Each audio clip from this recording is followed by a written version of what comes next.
ભાજપની full guarantee, કોંગ્રેસની no guarantee. તમે છાપામાં ટીવીમાં જોતા હશો, સેંકડો કોંગ્રેસીઓ એ ભાજપમાં જોડાઈ રહ્યા છે. ખોટું કર્યું એને છોડવાના નથી. હવે આપણા ભૂપેન્દ્રભાઈએ યોગી આદિત્યનાથ જેવા કડક બની ગયા છે, સમજી લેજો. લો બોલો, ડાયસાસને નો જાય ને ગાંડીને શિખામણ આપે એવી જ કોઈક વાત અહીંયા નીતિન પટેલે કરી દીધી છે. અમે શા માટે આવું કહી રહ્યા છીએ કે નીતિન પટેલે આવી વાત કરી તેના વિશે વિગતે ચર્ચા કરીએ. નમસ્કાર, તમે જોઈ રહ્યા છો ચક્રવાત ન્યૂઝ. હું આપની સાથે હેમલ.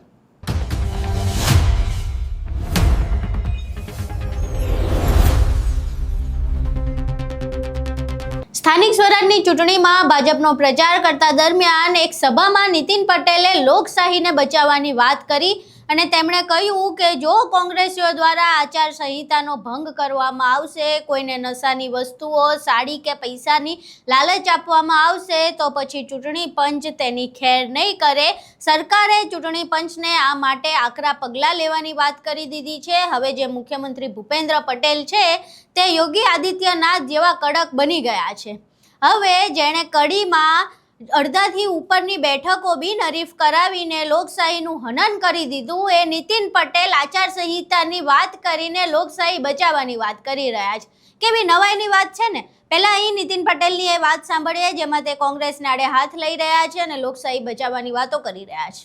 એમને જોડે રહીને કામ કરાવવાના છે અને સામે પક્ષે નો ગેરંટી, ભાજપની ફૂલ ગેરંટી, કોંગ્રેસની નો ગેરંટી. ખ્યાલ આવ્યો ને બધાને? તમારે ગેરંટી લેવી જોઈએ કે નો ગેરંટી લેવી કહો. કદાચ કોઈક પૈસા વધારે હોય તો સાડી બાડી આપશે, મને ખબર નથી, આપશે કદાચ. એ તો અમે અમારી રીતે ઉપાય કરશું. હા, સાડીઓ લઈને આપણે કડી બિનરે ભાઈ ત્યાં વેચી દઈશું, ત્યાંથી લઈ લઈશું એમની પાસેથી. અહીં જો કોઈ આચાર સંહિતાનો ભંગ કર્યો, સાડીઓ, પૈસા, બીજું બધું વ્યસની ચીજ વસ્તુઓ વેચી, તો પોલીસને કડક સૂચના સરકારની ચૂંટણી પંચની છે કે ગમે એવો હોય, સુખી હોય, ગરીબ હોય, તાકાતવાળો હોય કે મધ્યમ વર્ગનો હોય, ખોટું કર્યું એને છોડવાના નથી. હવે આપણા ભૂપેન્દ્રભાઈએ યોગી આદિત્યનાથ જેવા કડક બની ગયા છે, સમજી લેજો. ભૂપેન્દ્રભાઈ મૃદુ પણ છે અને કડક પણ છે, એટલે કોઈ ભૂલતા નહીં. ક્યાંય સેજ પણ કોઈ ખોટું કરે વિરોધ પક્ષવાળા, કોંગ્રેસવાળા, તો તરત અમારા વિનોદભાઈને કે બીજા કોઈ હોદ્દેદારને, ધારાસભ્યને, ગમે એને ફોન કરજો અને તરત તમને એનું રિઝલ્ટ મળશે. એટલે આપણે કોઈને ધમકાવતા નથી, કોઈને ડરાવતા નથી. આપણે પ્રેમથી, કામથી, વિશ્વાસથી ભારત માતાના એક સપૂત તરીકે, આપણે ભાજપના કાર્યકર તરીકે પ્રજાના મત લેવાના છે. સામે પક્ષે આ બધું ખાલી છે, કઈ છે નહીં, એટલે એમની વાતોમાં આવતા નહીં. જે આખી જિંદગી આઝાદીના 60 વર્ષ સુધી જે પક્ષે રાજ કર્યું એ પક્ષ આજે આખો રમણ થઈ ગયો છે. રોજ તમે છાપામાં ટીવીમાં જોતા હશો, સેંકડો કોંગ્રેસીઓ એ ભાજપમાં જોડાઈ રહ્યા છે. કે એમને ખબર પડી છે કે કોંગ્રેસમાં હવે રહેવાય નહીં. ભાજપ દેશભક્તોનો, સેવા કરનારાનો, ધાર્મિક લોકોનો પક્ષ છે. એટલે આપણે બધા આ બધું નક્કી કરો અને ઉમેદવાર, મેં કીધું ને, બે પક્ષ સરખામણી કરો. ભાજપમાં ઉમેદવારની સરખામણી કરો, કોંગ્રેસના ઉમેદવારોની સરખામણી કરો.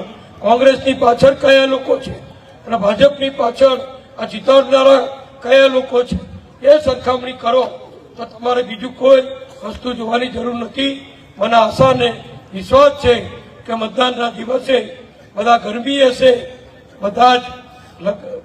અહીં તમે નીતિન પટેલને સાંભળ્યા, જેઓ કોંગ્રેસને આડે હાથ લઈ રહ્યા છે અને કહી રહ્યા છે કે જો આચાર સંહિતાનો ભંગ કરવામાં આવ્યો તો ખેર નહીં રહે.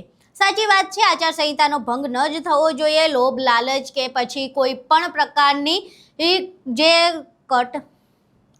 અહીં તમે સાંભળ્યું કે નીતિન પટેલે શું કહ્યું અને કોંગ્રેસને આડે હાથ લીધી, તેમજ કહ્યું કે આચાર સંહિતાનો ભંગ થયો તો વિપક્ષી પાર્ટીઓની ખેર નહીં રહે.